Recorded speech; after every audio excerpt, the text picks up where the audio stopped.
నమస్తే, welcome to NSTV. ముందుగా వార్తల్లోని ముఖ్యాంశాలు.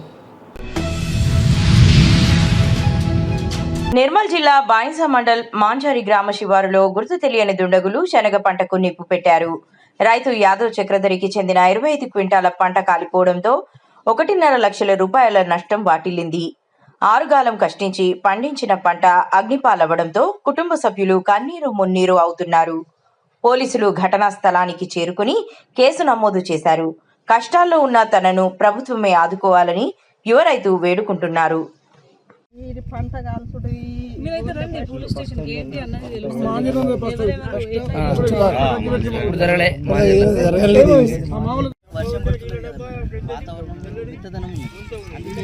కావాలని పెట్టింది కాలుతుంది మామూలుగా ఇది కాదు.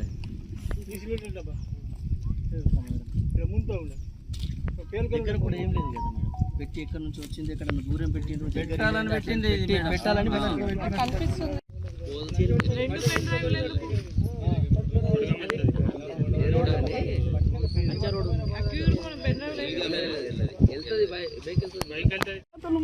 బగ్గు మన్న దాకా మేము కష్టం చేస్తాము మేడం. ప్రైవేట్ ఖర్చు అయితే కూడా పెడదాం కానీ కంపల్సరీ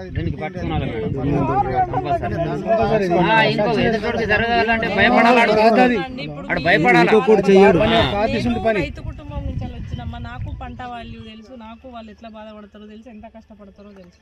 మా ఇంట్లో కూడా చేస్తారు కదా ఇట్లా. నేను ఏమంటున్నా, ఇట్లా జరిగింది అనడానికి అనుమానం ఉన్న వాళ్ళ పేరెంట్స్ నాకు పర్సనల్ గా చెప్పండి. ఇంకా కాదు అంటే దీన్ని ఒకవేళ టవర్ డంప్ తీసే ఛాన్స్ ఉంది అంటే ఈ చుట్టుపక్కల మొబైల్స్ ఎవరెవరు వాడినారు, ఒకవేళ అది తీసుకొచ్చి పెట్టినా కూడా వాడి దగ్గర మొబైల్ లేదనుకో రాదు, వేస్ట్ అవుతుంది. ఇప్పుడు టవర్ డంప్ తీయాలంటే నేను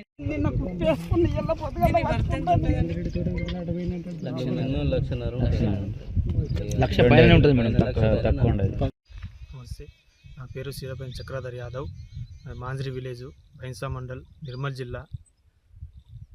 నాకున్నటువంటి 4 ఎకరాల చేనులో 2 ఎకరాలకు గాను మొక్కజొన్న వేసుకున్నాను, మరో 2 ఎకరాలు శనగ పంట వేసుకున్నాను. గత వారం రోజుల నుంచి ఈ ఇంటి వాళ్ళమే కోత చేసుకోవడం జరిగింది. అలాగే వర్ష సూచన ఉందని ఏం చేసినామంటే నిన్న మొత్తం కుప్ప వేసుకున్నాము. కుప్ప వేసుకొని ఈరోజు మిషన్ పట్టేది ఉండే, కానీ రాత్రిపూట గుర్తు తెలియని వ్యక్తులు ఎవరో నా శనగ కుప్పకి పట్టించడం జరిగింది. కావున దగ్గరగా ఈ శనగలు 25 క్వింటాల వరకు వెళ్తుండే, 1,50,000 రూపాయలకు నేను లాస్ అయ్యాను. కాబట్టి ఎవరైతే తెలియని వ్యక్తులు ఎవరైతే నిప్పంటించారో వాళ్ళని ఈ పోలీసులు తొందరగా పట్టుకొని కఠినంగా శిక్షించాలని కోరుతున్నాను. ప్రజావాణి దరఖాస్తులను త్వరితగతిన పరిష్కరించాలని జిల్లా కలెక్టర్ అభిలాష అభినవ్ అధికారులను ఆదేశించారు. సోమవారం కలెక్టరేట్ సమావేశ మందిరంలో నిర్వహించిన ప్రజావాణి కార్యక్రమంలో కలెక్టర్ పాల్గొన్నారు. ప్రజల నుంచి వచ్చిన ఫిర్యాదులను ఆమె స్వయంగా స్వీకరించారు. ప్రతి దరఖాస్తును క్షుణ్ణంగా పరిశీలించి తక్షణమే స్పందించాలని కలెక్టర్ అధికారులకు సూచించారు. ప్రజావాణి కార్యక్రమంలో భాగంగా ప్రజలు విద్య, వైద్యం, ఇందిరమ్మ ఇళ్లు, పెన్షన్లు, భూ సమస్యలకు సంబంధించి దరఖాస్తులను కలెక్టర్కు సమర్పించారు.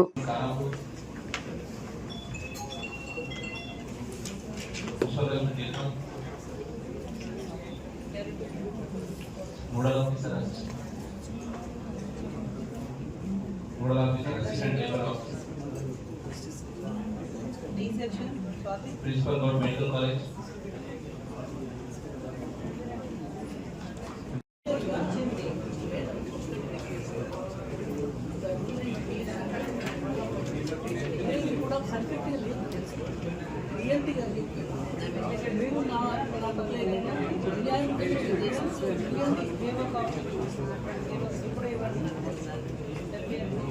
ఆదిలాబాద్ కలెక్టర్ నుంచి ఒక రిపోర్ట్ ఉంది, ఇప్పుడే వచ్చింది, అది మీకు ఇస్తాము, చూడండి.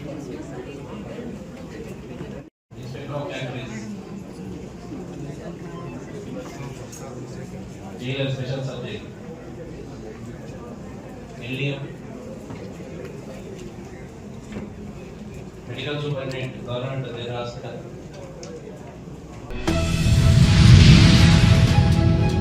అంగన్వాడీలకు కనీస వేతనం 26,000 రూపాయలు అమలు చేయాలని anganwadi workers and helpers association జిల్లా నాయకురాలు ఈశ్వరమ్మ డిమాండ్ చేశారు. Andhra Pradesh anganwadi workers and sarpanch union పిలుపు మేరకు తలపెట్టిన 3 రోజుల రిలే దీక్షలలో భాగంగా సోమవారం రాజంపేట ఎన్జీఓ కార్యాలయం వద్ద అంగన్వాడీలు రిలే దీక్షలు ప్రారంభించారు. ఈ సందర్భంగా అంగన్వాడీ జిల్లా నాయకురాలు ఈశ్వరమ్మ మాట్లాడుతూ, గత వైసీపీ ప్రభుత్వంలో ప్రతిపక్ష పార్టీగా ఉన్న తెలుగుదేశం పార్టీ తాము అధికారంలోకి వస్తే కనీస వేతనం 26,000 రూపాయలు అమలు చేస్తామని ఇచ్చిన హామీ అధికారం చేపట్టి 2 ఏళ్లైనా మాటలు నిలబెట్టుకోలేదని, రాష్ట్ర బడ్జెట్లో ఆ ఊసే లేదని, అసెంబ్లీ సమావేశాల్లో కూడా రేపు ప్రస్తావన తీసుకొస్తారన్న ఆశ కూడా లేదని అన్నారు.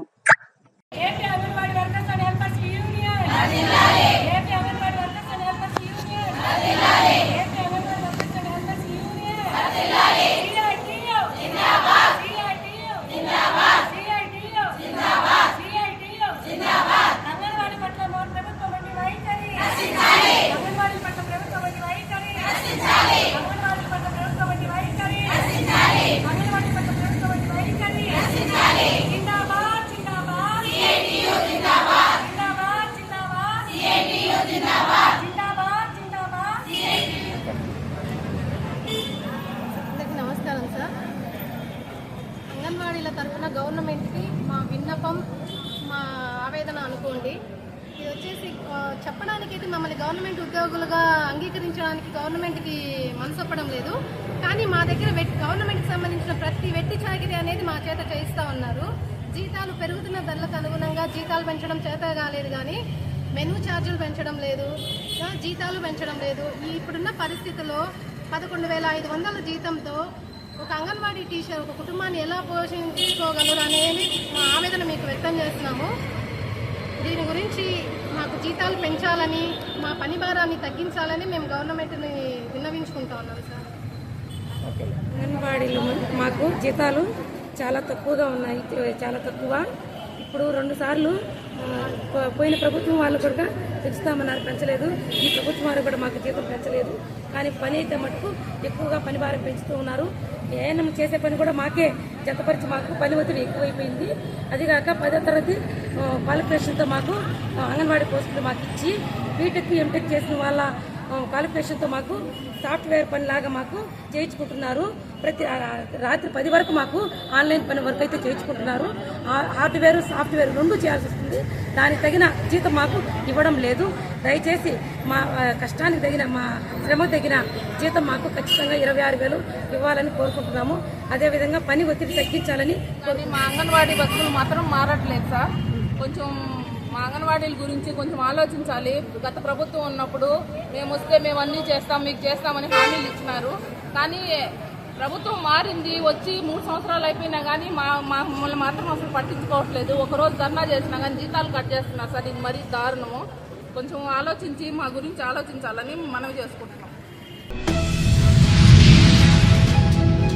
దక్షిణ కాశీగా విరాజిల్లుతున్న ప్రముఖ పుణ్యక్షేత్రం పిఠాపురం శ్రీ రాజరాజేశ్వరి సమేత ఉమా కుక్కుటేశ్వర స్వామి వారి ఆలయం పాదగయ క్షేత్రంలో పిండ ప్రదానాల విషయంలో ఇరు వర్గాల వివాదం తారాస్థాయికి చేరుకుంది.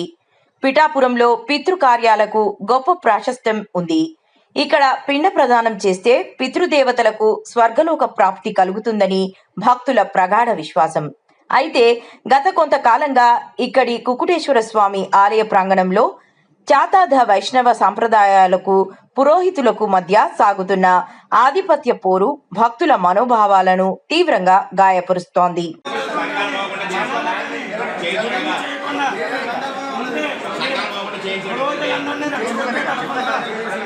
అర్చకులు కూడా ఈ విషయంలో ఇన్వాల్వ్ అయ్యారు. దేవాలయ సిబ్బంది ఇన్వాల్వ్ అయ్యారు. దేవాలయ సిబ్బంది ప్రకారం అర్చకులు కూడా ఈ విషయంలో చక్కగా ఇదయ్యారు. దూషించకపోయినా దూషించామని చెప్పేసి ఇష్టానుసారం మాట్లాడుతున్నారు. అదే అందరూ మూకుమ్మడిగా దాడికి ప్రయత్నించారు. యజమానుల్ని కంటతడి పట్టేటట్టు చేశారు. యజమానులు కంటతడి పెట్టాడని చేసి అదిగో అలా వెళ్ళిపోతున్నారు బయటికి. చూడండి బాగా, అదిగోండి బాగా చూడండి, అదిగోండి యజమానులు బయటికి లేపేసి తీసుకు పంపించేస్తున్నారు. అదిగోండి బాగా చూడండి, అదిగో యజమానులు బయటికి వెళ్ళిపోతున్నారు. అది రైట్. అమ్మా మీకు అమ్మా అది ఇదిగో చూడండి, ఆమె ఎంత బాధపడుతూ వెళ్తుందో చూడండి ఒకసారి. అది అది అది అది అది అది రైట్.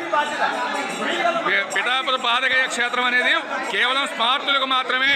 అదిగోని చూడండి, ఎంతో దూరం నుంచి వచ్చిన వాళ్ళని ఎలాగ తీసి పంపిస్తున్నారో చూడండి. మా ఆగమం వైష్ణవ ఆగమం ఉంది. మేము పిండ ప్రధాన కార్యక్రమానికి వచ్చామండి. వస్తే మమ్మల్ని లోపల తీసుకెళ్తే ఈ వారిని మేము చేయలేదు. కాకుండా మేమే చేయాల్సిందే మేము అని అన్నారు. కాదండి, మాకు వైష్ణవ సాంప్రదాయం అండి, మేము వైష్ణవం తీసుకొచ్చుకున్నామండి, దాని ప్రకారం చేసుకుంటాం, మేము చేయడానికి లేదు అని మమ్మల్ని కూర్చున్నాం కూడా లేదు బయటికి పంపించారండి. ఈ సిద్ధాంతం ఏంటో మరి ఏంటో మాకేం అర్థం కాదు.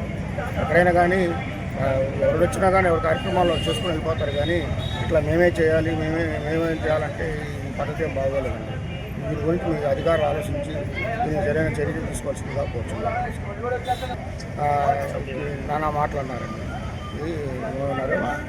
నోరు మూసుకోండి, నువ్వు మాట్లాడేది, నువ్వు మాట్లాడతావేంది, నువ్వు మాట్లాడేది, నోరు మూసుకోండి అని అన్నారండి. దీనికి సరైన మన అర్చకులు వాళ్ళకు కూడా కొంచెం న్యాయం చేయవలసిందిగా కూర్చున్నారు. ఇట్లా అండి పురోహితులు అన్నారు, అర్చకులు కూడా వచ్చారు. నిర్మల్ జిల్లా ముధోల్ మండల్ గ్రామం మచ్కల్ జిల్లా పరిషత్ ఉన్నత పాఠశాల 10వ తరగతి బ్యాచ్ విద్యార్థులు 2010-2011 పూర్వ విద్యార్థుల ఆత్మీయ సమ్మేళనం. సృష్టిలోని తొలి గురువులు అమ్మా నాన్నలు. అలాంటి అత్యుత్తమమైన స్థానాన్ని భగవంతుడు గురువు రూపంలో మాకు అందించాడని, ఊహ తెలియని వయసులో బడి అంటే భయంతో, తడబడే అడుగులతో, పొడి పొడి మాటలు, మిడిమిడి జ్ఞానంతో ఉన్న మమ్మల్ని మా తల్లిదండ్రులు మీ చేతుల్లో అప్పగించారని తెలిపారు. నాతో పాటు ఈ పాఠశాలలో పనిచేసిన సోదర సమానులు, అన్నయ్యలు శ్రీ గోపాల్ కిషన్ సార్ గారు, మోయినుద్దీన్ సార్ గారు, Gopal sir and Moinuddin sir and Mallikarjuna sir and Muthapareddy sir, Yogesh sir, Madhavarao sir and all 3 medals. సమాజంలో ఎట్లా బతకాలి, సమస్యలను ఎట్లా ఎదుర్కోవాలి, సమాజంలో సార్ అందరూ కూడా చెప్పేశారు. కాబట్టి సమాజంలో మీరు టైంని ఎంత ముఖ్యంగా యూజ్ చేసుకుంటారనే టైంలో ఎక్కడో ఒక దగ్గర కలిసిండ్రు. మాధవరావు సార్ అయితే మా ఇంటి ముందనే డైలీ కలుస్తారు. గంగారావు సార్ సేమ్ గల్లీ, ఒకటే గల్లీ మమ్మల్ని నన్ను ఆహ్వానించినందుకు మీ అందరికీ ప్రత్యేక ధన్యవాదాలు. అదేవిధంగా ముందుగా వేదిక మీద ఉన్నటువంటి ట్రై న్యూ అన్నమాట. ఏదైనా ట్రై చేస్తా ఉంటారు వాళ్ళు. ఏ ట్రై చైనా అయితే చేస్తే బొమ్మ చేస్తావా?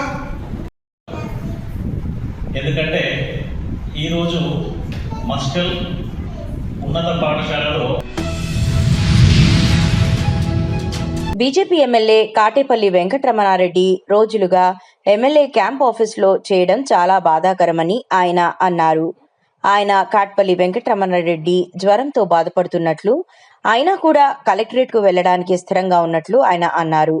ఆయనతో పాటు కార్యకర్తలు వెళ్లినట్టు సమాచారం. 264 ఎకరాల భూమి విషయంలో ఎలాంటి అవినీతి పాల్పడలేదని, దానిని నిరూపణ చేసుకోవడానికి కలెక్టరేట్కు కామారెడ్డి జిల్లా కలెక్టర్ ఆశీష్ సంగ్వాన్ అపార్ట్మెంట్ తీసుకోవడం కూడా జరిగింది. కలెక్టరేట్ ముందు భారీ బందోబస్తు మరియు ఎమ్మెల్యే క్యాంప్ ఆఫీస్ ముందు కూడా భారీ బందోబస్తు ఏర్పాటు చేయడం జరిగిందని, అంతేకాకుండా పోలీసులు ఇక్కడ చేరుకుని ఇలాంటి అవాంఛనీయ సంఘటనలు జరగకుండా చర్యలు తీసుకుంటున్నారని అన్నారు.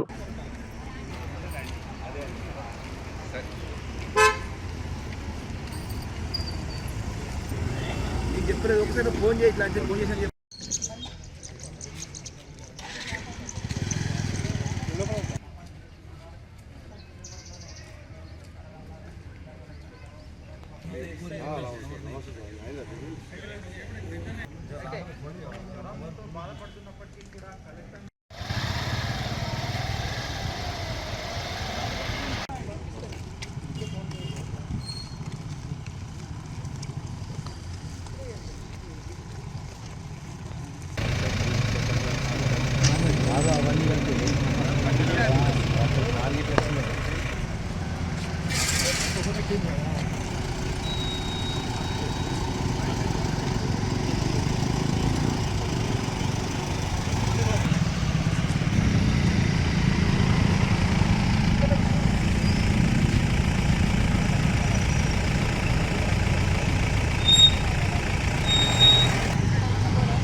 మంచిర్యాల జిల్లా లక్షెటిపేట ప్రభుత్వ ఆసుపత్రిని కొక్కిరాల ప్రేమ్ సాగర్ రావు ఎమ్మెల్యే సందర్శించారు. ఆసుపత్రికి వచ్చిన పేషెంట్లతో మాట్లాడి వైద్య సేవలు ఎలా అందుతున్నాయో, ఎలాంటి సమస్యలు ఉన్నాయో వివరాలు అడిగి తెలుసుకున్నారు. రోగులకు అవసరమైన సౌకర్యాలు, మందులు సమృద్ధిగా అందుతున్నాయా అని విచారించారు. అనంతరం వైద్యులతో ప్రత్యేకంగా సమావేశం నిర్వహించి ఆసుపత్రిలో అందుతున్న సేవలు, సిబ్బంది కొరత, పరికరాల అవసరం వంటి అంశాలపై చర్చించారు. ప్రజలకు మెరుగైన వైద్య సేవలు అందించేందుకు అవసరమైన చర్యలు తీసుకుంటామని ఎమ్మెల్యే హామీ ఇచ్చారు. ఈ కార్యక్రమంలో కాంగ్రెస్ నాయకులు, కార్యకర్తలు పాల్గొన్నారు.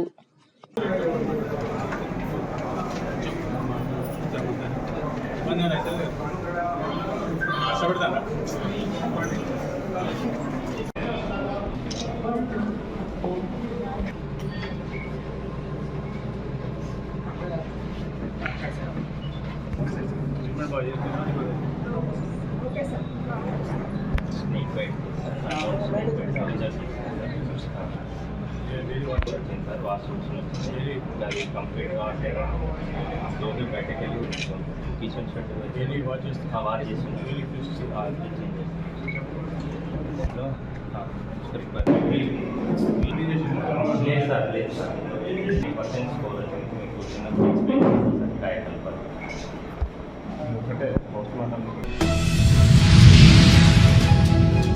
మంచిర్యాల జిల్లా లక్షెటిపేట మున్సిపాలిటీ పరిధిలో నూతనంగా నిర్మించిన ప్రభుత్వ జూనియర్ కళాశాలల వార్షికోత్సవం సందర్భంగా ముఖ్య అతిథిగా కొక్కిరాల ప్రేమ్ సాగర్ రావు ఎమ్మెల్యే విద్యార్థులు ఘన స్వాగతం పలికినారు.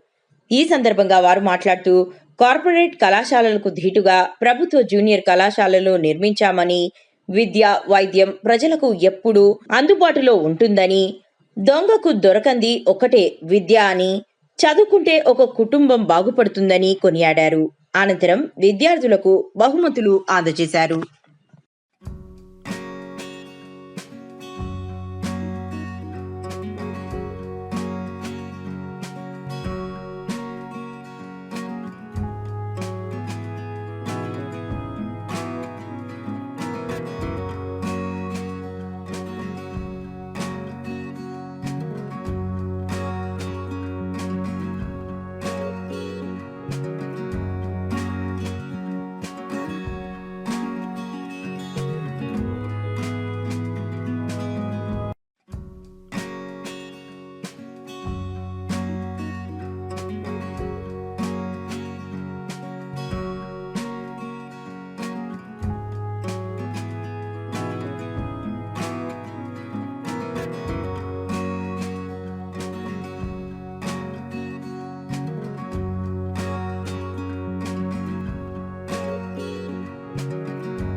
కామారెడ్డి కలెక్టర్ కార్యాలయంలో జిల్లా కలెక్టర్ ఆశీష్ సాంగ్వాన్ను కలిసిన బీజేపీ ఎమ్మెల్యే రమణారెడ్డి.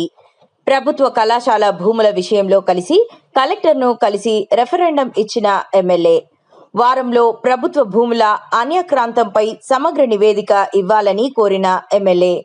భూ అక్రమాల విషయంలో మా తండ్రి నేను అవినీతికి పాల్పడలేదు. ప్రజా అవసరాల దృష్ట్యా రైతుల నుండి భూములు సేకరించి విద్యా సంస్థలు, ఇతర ప్రభుత్వ రంగాలకు అధికారుల సమక్షంలో కేటాయించారు. ఆరోపణలు చేసిన కాంగ్రెస్ అధికారంలో ఉంది. వారే డాక్యుమెంట్లు సేకరించి నిజ నిర్ధారణ చేయవచ్చు కదా. ప్రభుత్వ సలహాదారు షబ్బీర్ అలీ భూముల విషయంలో చర్చకు ఎందుకు రావడం లేదు అని అన్నారు. గౌరవ జిల్లా కలెక్టర్ గారు ఆశీష్ సంఘవాన్ గారిని, అలాగే అడిషనల్ రెవెన్యూ కలెక్టర్ విక్టర్ గారిని కలవడం జరిగింది. వారికి అప్లికేషన్ ఇవ్వడం జరిగింది. అలాగే MRO Kamareddy, RDO Kamareddy, additional collector revenue Kamareddy గారికి రైట్ ఇన్ఫర్మేషన్ యాక్ట్లో కూడా లెటర్లు ఇవ్వడం జరిగింది. నిజాలు నిగ్గు తేల్చాలని చెప్పాము. నా దగ్గర డాక్యుమెంట్స్ ఎవ్రీ ఫైల్ ఉంది, కానీ నేను ఇస్తే అథెంటిక్ కాదు కాబట్టి కలెక్టర్ గారు, ఎంఆర్ఓ గారు, ఆర్డీఓ గారు సమాచార హక్కు చట్టం కింద డాక్యుమెంటేషన్ క్లియర్ చేసి ఇస్తే అది నిజమనేది తేలుతుంది. కాబట్టి ఈ ఇష్యూకి మేమే తప్పు చేయలేదు, మా నాన్నగారు ఏ తప్పు చేయలేదు అనేది ప్రజలందరికీ తెలవాలని చెప్పేసి రైట్ ఇన్ఫర్మేషన్ యాక్ట్లో ఇవ్వడం జరిగింది. అలాగే కలెక్టర్ గారికి పర్సనల్గా ఇవ్వడం జరిగింది. కలెక్టర్ గారితో చెప్పాం, ఏది నిజం, ఏదైతే నిజమో అదే చెప్పండి. నేనేం దాన్ని మ్యానిపులేట్ చేయమని చెప్పట్లేదు. నిజాయితీ ఉన్నోడికి భయమే లేదు కాబట్టి ఎక్కడ తప్పు చేయలేదు, మనకు భయము లేదు. కాబట్టి ప్రభుత్వం వాళ్ళదే, అధికారులు వాళ్ళే, వారే ప్రభుత్వంలో ప్రభుత్వ సలహాదారుగా ఉన్నారు. 2 నిమిషాల్లో డాక్యుమెంటేషన్ అంతా తీసుకురావచ్చు. కానీ రచ్చ ఎందుకు ఈ గొడవ చేయాలి? రాజకీయ లబ్ధి కోసం చేస్తున్నటువంటి వ్యక్తే కానీ ఎన్నడూ కూడా ఇప్పటి వరకు చేసినటువంటి డాక్యుమెంటేషన్ క్లియర్ చేయాల్సిన బాధ్యత అప్పుడు 2004 నుంచి 2009 దాకా మంత్రిగా ఉన్నారు. మరి అప్పుడు చెప్పవచ్చు కదా, అప్పుడు చేయలేదు. ఇవాళ ప్రభుత్వ సలహాదారుగా ఉన్నారు. మరి ఇప్పుడు కూడా ముఖ్యమంత్రి రేవంత్ రెడ్డి గారు ఉన్నారు. ఆయన ద్వారానైనా వీరు అనుకుంటే 2 నిమిషాలు డాక్యుమెంట్స్ అన్నీ పట్టుకొని రేపటి వరకు సీఎంఓకి రండి అంటే 2 నిమిషాల్లో డాక్యుమెంట్స్ అన్నీ హైదరాబాద్లో ఉంటాయి. ఎందుకు చేయట్లేదు? ఇది మీరు పాత్రికేయులందరూ కూడా ఆలోచించాలి. ప్రజలందరూ కూడా ఇది గుర్తించాలి.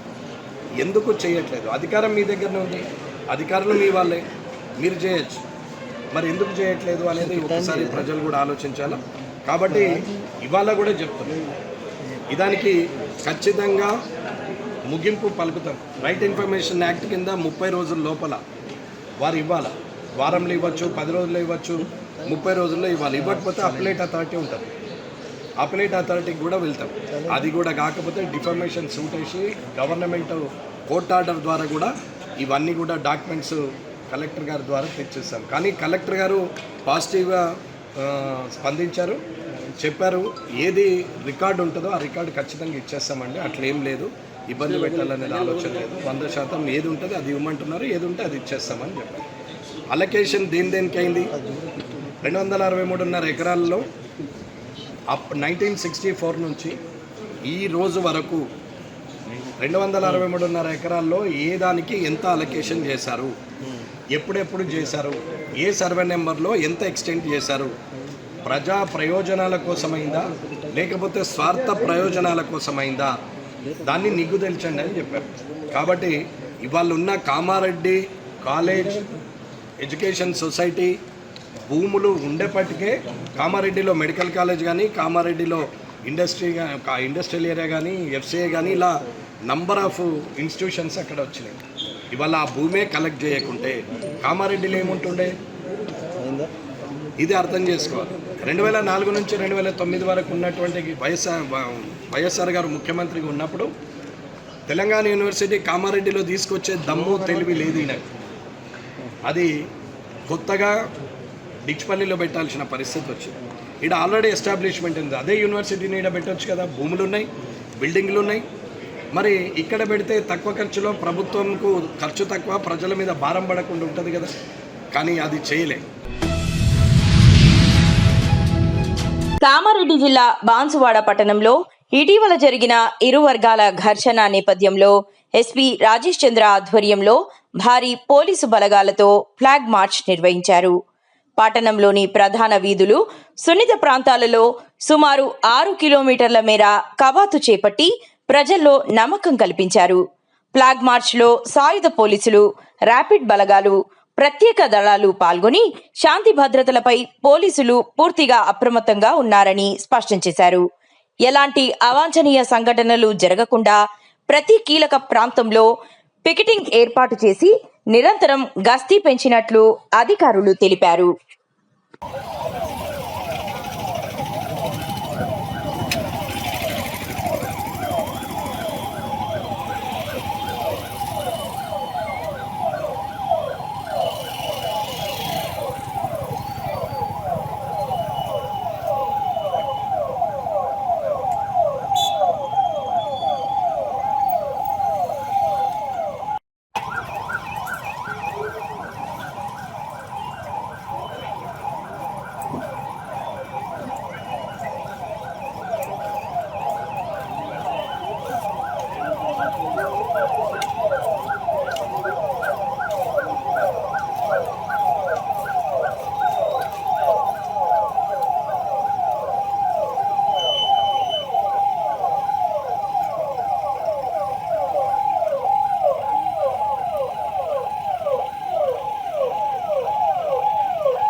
రెండు రోజుల క్రితము మన బాన్స్వాడ టౌన్ లిమిట్స్లో ఫ్లాష్ జరిగింది. రిలయన్స్ మార్ట్లో ఒక ఇద్దరు వ్యక్తుల మధ్యలో జరిగిన ఇన్సిడెంట్ అది కమ్యూనల్గా టర్న్ అయ్యి రెండు వర్గాల మధ్యలో గొడవలాగా చేరి ఒక పెద్ద ఘటన జరగడం జరిగింది. దాంట్లో స్టోన్ పెయింటింగ్, లాఠీ చార్జ్ జరిగింది, వాళ్ళందరూ డిస్పర్స్ చేయడం జరిగింది. ఆ ఇన్సిడెంట్ తెలిసిన వెంటనే అదనపు బలగాలు టీజీఎస్పీ నుంచి, హెడ్ క్వార్టర్స్ నుంచి కూడా అదనపు బలగాలు వచ్చి ఇక్కడ సిచ్యువేషన్ని కూడా వితిన్ 3 అవర్స్లో కూడా మొత్తం సిచ్యువేషన్ని కంట్రోల్ చేయడం జరిగింది. కంట్రోల్ చేసిన తర్వాత ఇమ్మీడియట్గా డ్యామేజ్ కంట్రోల్ ఏవైతే ఉందో అవన్నీ చేసుకుంటూ ఏదైతే మా కానిస్టేబుల్ ఇంజూరీ అయినారో అతను కూడా ట్రీట్మెంట్ పంపడం జరిగింది. దాని తర్వాత సీసీ ఫుటేజ్ ఆధారంగా కొంతమంది జనరల్ పబ్లిక్ తీసిన వీడియోస్ ఆధారంగా మేము సుమారు 42 మంది ఎవరైతే ఈ వైలెన్స్కి రిసార్ట్ అయినారో ఆ రోజు జరిగిన స్టోన్ పెయింటింగ్కి కానీ, ఆ రోజు పబ్లిక్కి జరిగిన ఇన్కన్వీనియన్స్కి కానీ, ఆ రోజు జరిగిన గొడవకు కారణం కానీ అయిన 42 మందిని ఐడెంటిఫై చేయడం జరిగింది. వాళ్ళందరి మీద కూడా ఎఫ్ఐఆర్ రిజిస్ట్రేషన్ చేయడం జరిగింది. ఇప్పటి వరకు అందులో 19 మందిని మేము అరెస్ట్ చేసి రిమాండ్కి పంపడం జరిగింది. మిగతా వారి కోసం కూడా కంటిన్యూస్గా మేము వేటాడుతూనే ఉంటాం. ఎవరైతే ఇక్కడ నుంచి పారిపోయి ఇక్కడ దాచుకున్నా సరే వాళ్ళని అక్కడ నుంచి పట్టుకొచ్చే ప్రయత్నం చేస్తాము. ఖచ్చితంగా పట్టుకొచ్చి వాళ్ళందరికీ కూడా లాపరంగా ఎలా బుద్ధి చెప్పాలో అలా చెప్పడం జరుగుతుంది. ఈ ఎంటైర్ ఘటనలో ఎవరైతే వైలెన్స్కి రిసార్ట్ అయినారో వారి వల్ల ఎంటైర్ భువనగిరి, ఎంటైర్ బాన్స్వాడ ప్రజలకి చాలా ఇబ్బంది కలిగింది. చాలామంది ఆ మరుసటి రోజు బంద్ ప్రకటించడం, చాలామంది రోజువారీ కూలీలు, డైలీ బ్రెడ్ విన్నర్స్ ఉంటారు, వారందరికీ కూడా చాలా ఇబ్బంది కలిగింది. చాలామంది మాకు కంప్లైంట్ కూడా చేయడం జరిగింది. ఆ రోజు కూడా ఎవరైతే షాప్స్ క్లోజ్ చేయడానికి ప్రయత్నం చేసినారో వాళ్ళ మీద కూడా ఒక ఎఫ్ఐఆర్ చేయడం జరిగింది. ఈ ఎపిసోడ్ జరుగుతున్నంత కాలం కూడా కొంతమంది సోషల్ మీడియాలో, వాట్సాప్ గ్రూపులో కూడా చాలా అనుచితమైన వాక్యాలు ఒకరి మీద ఒకరు వేసుకోవడము, చాలా డిరోగేటరీ రిమార్క్స్ చేయడము,